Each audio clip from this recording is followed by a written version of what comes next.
Big boss താരം ബ്ലെസ്ലി ഉൾപ്പെട്ട സാമ്പത്തിക തട്ടിപ്പു കേസിൽ അന്വേഷണം ഊർജിതമാക്കാൻ ക്രൈംബ്രാഞ്ച്. ഇതൊരു ചെറിയ കേസല്ലെന്ന സൂചനയാണ് ക്രൈംബ്രാഞ്ച് നൽകുന്നത്.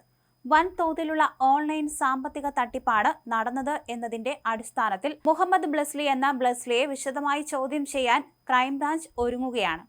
ടെലഗ്രാം വഴി ജോലി വാഗ്ദാനം ചെയ്ത് തട്ടിയെടുത്ത പണം ക്രിപ്റ്റോ കറൻസികളാക്കി വിദേശത്തേക്ക് കടത്തിയെന്നാണ് ബ്ലെസ്ലിക്കെതിരായ പ്രധാന കണ്ടെത്തൽ.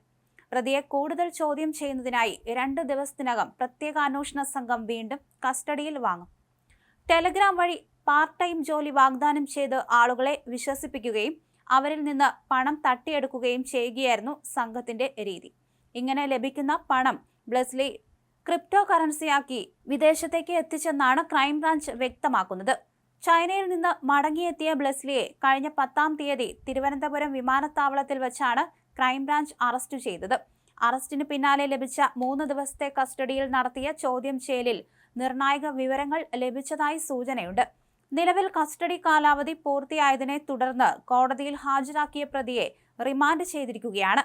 കോഴിക്കോട് കൊടുവള്ളി കേന്ദ്രീകരിച്ച് നടന്ന ഈ തട്ടിപ്പിൽ ഇതുവരെ 120 കോടി രൂപയുടെ ക്രമക്കേട് നടന്നു എന്നാണ് അന്വേഷണ സംഘത്തിന്റെ പ്രാഥമികമായ കണ്ടെത്തൽ. കോഴിക്കോട് റൂറൽ പോലീസ് സ്റ്റേഷൻ പരിധിയിൽ പരാതികൾ വർദ്ധിച്ചതോടെയാണ് കഴിഞ്ഞ ജൂണിൽ ജില്ലാ ക്രൈംബ്രാഞ്ച് അന്വേഷണം ഏറ്റെടുത്തത്.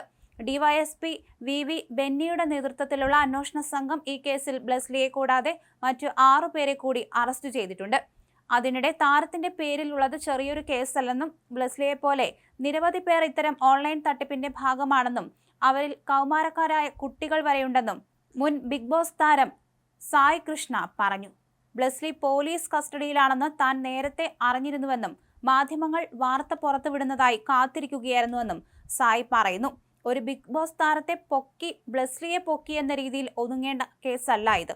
ഇതൊരു അവബോധമായി കണ്ട് എല്ലാവരും എടുക്കണം. നമ്മുടെ നാട്ടിൽ ഒരു പ്രത്യേക ഓപ്പറേഷൻ കേരള പോലീസ് കുറച്ച് ദിവസങ്ങളായിട്ടല്ല, കുറച്ച് മാസങ്ങളായി തന്നെ ചെയ്തുകൊണ്ടിരിക്കുന്നത്. ഓപ്പറേഷൻ സൈഹണ്ട് എന്ന പേരിലാണ് അതിന്റെ പേര്. സൈബർ ക്രൈം, ക്രിപ്റ്റോ കറൻസിയുമായി തുടങ്ങിയിട്ടുള്ള തട്ടിപ്പുകൾ പിടിക്കാൻ വേണ്ടിയാണ് കേരള പോലീസ് ഈ ഓപ്പറേഷൻ നടത്തുന്നത്. നമുക്ക് പരിചയമുള്ള പലരെയും പോലീസ് പൊക്കിയിട്ടുണ്ടാകും. ചിലപ്പോൾ നമ്മൾ അറിയുക പോലുമില്ല. പൊക്കും, കൊണ്ടുപോകും, ദിവസങ്ങൾക്ക് ശേഷമാകും റിലീസ് ചെയ്യുക. ബ്ലെസ്ലിയുടെ അറസ്റ്റുമായി ബന്ധപ്പെട്ട് കുറെ അധികം കാര്യങ്ങളുണ്ട്. ബിഗ് ബോസിൽ പോയവരൊക്കെ ഉടായ്പ എന്നൊക്കെ കമന്റ് ബോക്സിൽ കണ്ടു. പക്ഷേ ഇത് അങ്ങനെയൊന്നുമല്ല. ഗ്രാവിറ്റി കൂടിയ കേസാണ്. ഞാനും ബ്ലെസ്ലിയും എല്ലാം കൂടി കുറച്ച് മാസങ്ങൾക്ക് മുമ്പ് നമ്മുടെ ഒരു അസോസിയേഷന്റെ ഭാഗമായി ഒരു ക്രിക്കറ്റ് മാച്ചിന് വേണ്ടി ഒത്തുകൂടിയപ്പോൾ കണ്ടിരുന്നു. അന്ന് ബിഗ് ബോസിന് ശേഷമുള്ള ലൈഫിനെ കുറിച്ച് ഞങ്ങൾ എല്ലാവരും സംസാരിച്ചിരുന്നു. താൻ ബംഗളൂരിലാണെന്നും ട്രേഡിങ്ങും പരിപാടികളുമാണ് ചെയ്യുന്നത്. സമാധാനപരമായ ജീവിതമാണ്. ട്രേഡിംഗ് പഠിക്കാൻ താല്പര്യമുണ്ടെങ്കിൽ പറയൂ എന്നെല്ലാം ബ്ലെസ്ലി പറഞ്ഞിരുന്നു. സായ് കൃഷ്ണ പറഞ്ഞു.